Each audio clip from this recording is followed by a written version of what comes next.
Hello and welcome to another episode of the Contractor Grow Show. My name is Mark, and today I'm talking with Chad Strutzel in Madison, Wisconsin at Lakeland Builders. Chad, thanks so much for being here today. Oh, thanks for having me.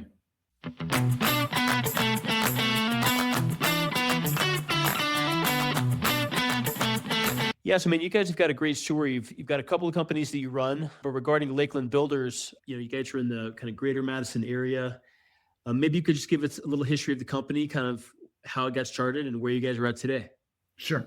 Yeah. So it's a unique start of my career. I got out of the Marines in the early to mid 90s and went to school to become a police officer. And back then there was a wait list to become one. And Really? At the time, my mom had a bunch of rental properties. And so I was doing work on her rental properties, and I was always pretty handy with carpentry.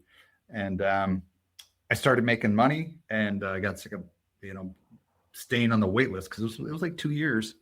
And so I started making money through my mom's real estate company and her holdings, and then some of her employees started asking me to work.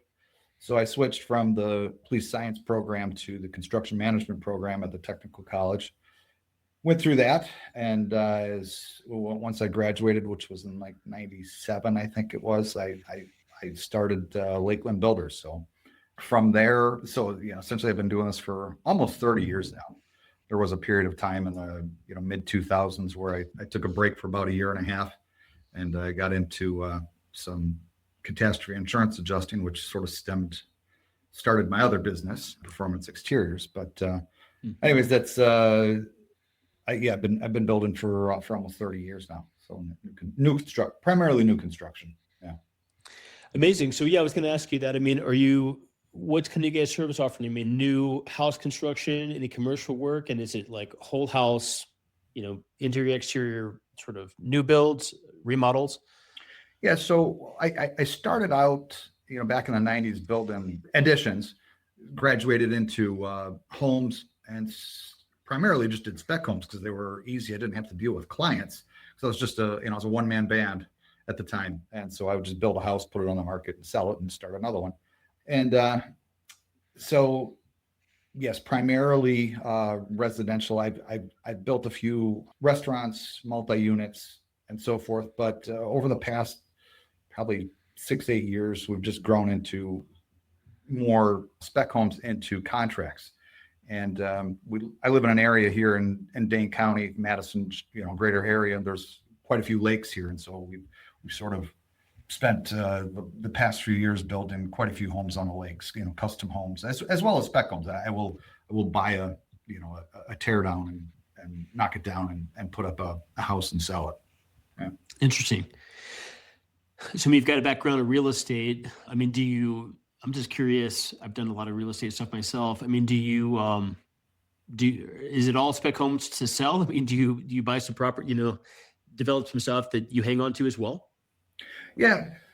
Well, my mother did well. I sort of followed in her footsteps. She owned a real estate company here in town. And, if you were going to buy a house in the 80s or 90s on the lake, it was basically for my mom or another woman. And so over the years, I was building spec homes, throughout the area, as well as contracts. But now I focus on the lake. And if we don't have a contract and a house pops up on, a cabin, cottage, vacant lot on a lake, I'll purchase it, knock it down, and go through the process to rebuild, which is a very lengthy process. So we've become quite good at it because we do it often. But if you don't have a team to help you, it can be very challenging because it's very time consuming. Interesting. And the time it takes is like dealing with the county and city, or is it just like geographic kind of problems with, the geology that you're dealing with?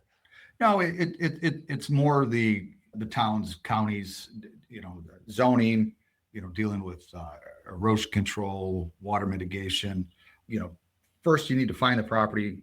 Then we have to hire an engineer, where they do soil tests, and from those soil tests, it determines what we have to do on the property to manage the water. And then it's dealing with, this side of the county for water, that side of the county for erosion control than the building inspectors. And, from start to finish, if I were to buy a property and not, clearly I'm not going to start any of this work prior to owning it, you're talking 4 months of, just holding costs because it's a long process, yeah. So. Wild. Yeah. Interesting. So, regarding the, Lakeland Builders and the work that you guys do, we're always talking with contractors, and we've got a few things that we love to talk with guests on the podcast about. And ultimately it's, this Contractor Grow Show. Ultimately, we're trying to help contractors kind of, learn some great tips about how to ultimately grow their business, how to be more profitable. One question I would love to ask, I'm just curious, do you have a standing team? Do you deal with subs? Yeah. So we are a full general contractor. My only staff are project managers, sales, office managers, design, so forth. But I don't hire anybody that swings a hammer. Yeah. Okay, sure. So just dealing with subs for everything. Mm-hmm. Okay, awesome. And then Chad, we're always talking with builders about, is there one area of your service that, I don't know, you love to get certain kinds of jobs, whether it be work that you want to do or, it's more profitable. Of the different things that you do, are there some services that you prefer, that you tend to gravitate towards, that kind of sell better? Maybe it's even the spec home work that you do. What are your preferred types of projects, for you and for your team and for your company? Sure. Well, I used to build a lot of homes within subdivisions that were built out by developers. Then there's large companies that come in and buy just large tracts of lots, and those builders are hard to compete with. So over the years, I've just focused more on the lake. It takes some time to get things going. The margins are better. There's just as many headaches on building in a residential subdivision, because we're building more houses when we're in the city. Building in subdivisions, we'll buy 5-6 lots and we'll have 3 or 4 of them going at the same time. But when we're out on the lake, it takes longer. The jobs are more challenging, but they're more profitable. So we used to build 15, 18 homes a year. Now we're building probably 9 to 12. So interesting. Yeah. Okay. So that is what I prefer. I grew up on the lakes here. My mom was, the primary realtor, so I feel like I'm sort of following in her footsteps. So, it's sort of fun to do. Yeah. Sure. I love it. Fantastic. And let's see here. So, regarding, the 9 to 12 homes, are these all going to be like totally custom with an architect? Are they all different? Do you do anything that's like kind of similar?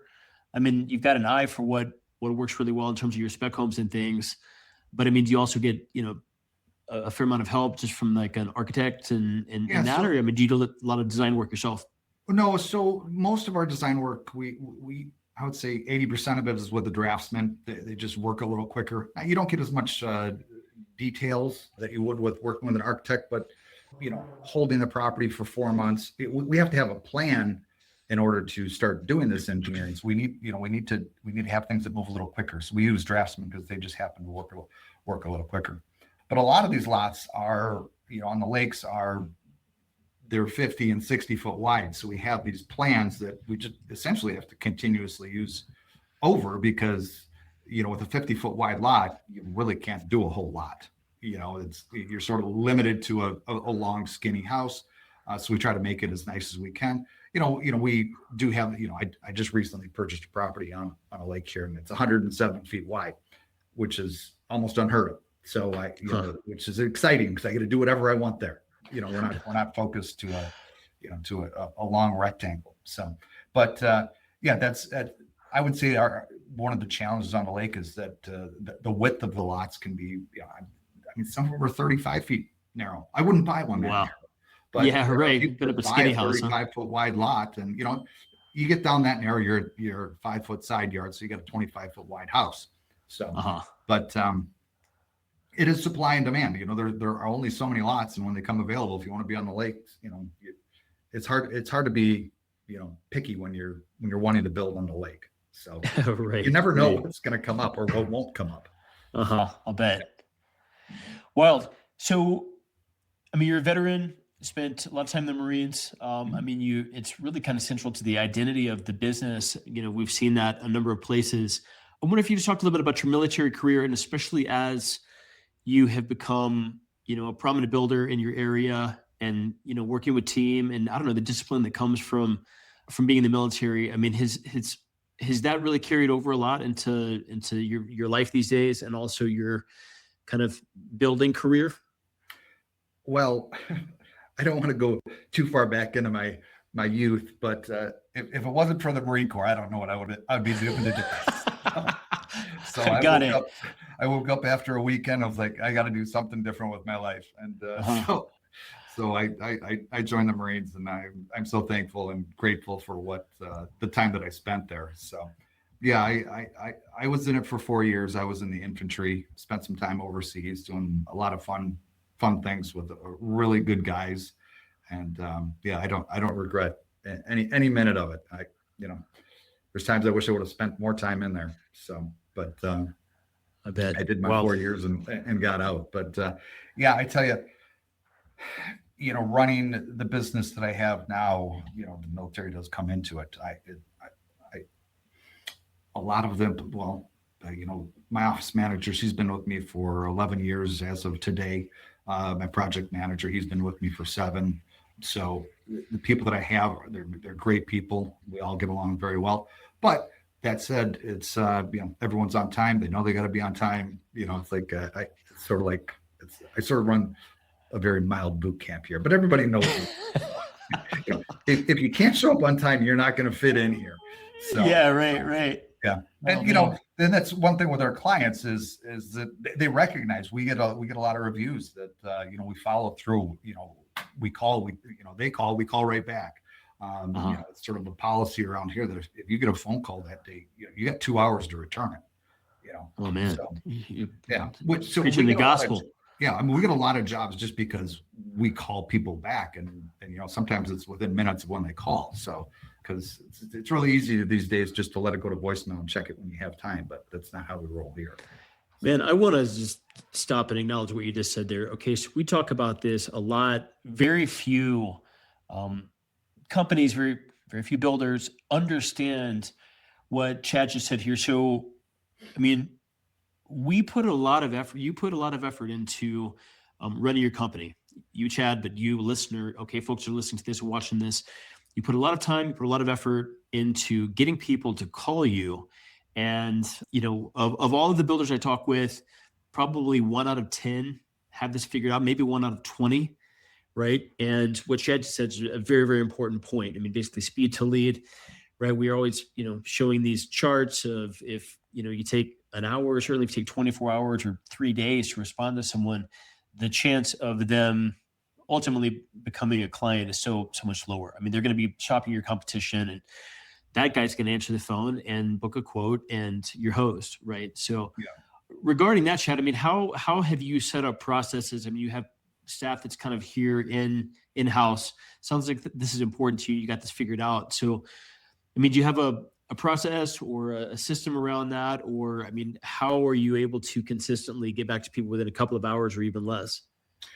Well, yes, we do have a system. So for the Lakeland Builders, the building homes, we don't get nearly as many phone calls on a daily basis as we do in the roofing business that I have. But in the roofing business, yes, we do have a system in place, and my office manager does run that. But it's not so much that we need the system, because when the sheet of paper gets set on your desk, you need to call them within 2 hours. So that sheet of paper shouldn't go anywhere other than, writing a few notes on it that I talk to the client and so forth. And then we do have a system that we do input, that information into, so we know who's been spoken with and who hasn't. So. Gotcha. Okay. Yeah. Fantastic. Well, good deal. Well, Chad, I mean, are you growing, Lakeland Builders and or Performance Exteriors and contracting here in the next few years? I mean, a lot of times we talk to folks and they're kind of like at a really nice stable place or exactly where they want to be, mm-hmm. or is growing, 20, 30% or more, per year over the next 5 years. I mean, is that kind of in the cards where you're just kind of stable where you're at? Yeah. So for Lakeland Builders, I'm sort of content where we're at. I don't want to grow it, because then you just sort of, the business changes, and I like the business where it's at. I've got a good staff. Everybody's happy. We go to lunch every day, almost every day. We have fun. The conversations are great. And I don't want there to be, I don't want to overwork people on the Lakeland Builders side, because it's stressful working with people. The demands that the people have, can be quite challenging and time consuming. So, at where we're at now, if we can just maintain that, and honestly, at 9 to 12 homes, and we do still do homes that aren't on the lake, but if we're doing 4 or 5 homes a year on the lake, there's I don't want to grow, because I like the way that I live my life, and Dave as well. But on the roofing side, yes, that I would say that probably grows probably 15% a year. Because we take on additional staff for that, sales staff. My son is now 22 years old, and he joined the team 2 years ago. So that's been growing, and which is fine, because that's I feel like that's an industry that it's a little easier to grow when if you have to find a team that can build a house from the ground up. It's a little more challenging to find somebody that is able to learn how to take a roof off and put a roof back on. So, yeah, got it. Fantastic. Well, Chad, what a great story. I mean, we talked about your military background, talked about, the challenges of building on the lake, right? And the rewards of building on the lake. I love that you're doing a bunch of spec work as well. Something kind of really unique projects. And, I've done a lot of real estate myself, and, I can imagine the excitement of finding that 107-foot lot. Like, man, this little diamond in the rough here, right? And we can, it's wide open here. So fantastic. If folks are looking for a builder that knows the area really well, in the Madison area, and want to have a house built on the lake, or if they're looking for a team to potentially join even as a sub, whether it be, building some custom houses or also performance exteriors, do roofing, what are a couple of good ways to get in touch with you guys? Yeah. So, lakelandbuilders.net is our website, and then Performance Exteriors and Contracting for the roofing side. So we're based out of Stoughton, Wisconsin, which is just south of Madison. So we're on the fourth lake of the chain coming out of Madison. So okay, got it. And the Performance Exteriors and Contracting, what's the website for that? Performance Exteriors and Contracting. Yeah. Got it. Okay. Yeah. Great. Well, let's see here. Okay, well, perfect. Chad, thank you so much for being on the show today. We'd love to keep up with your story here over the next year, and check back in and see how things are going here, towards the middle or end of the year. All right. Appreciate you being on today. Yeah. Thanks for having me.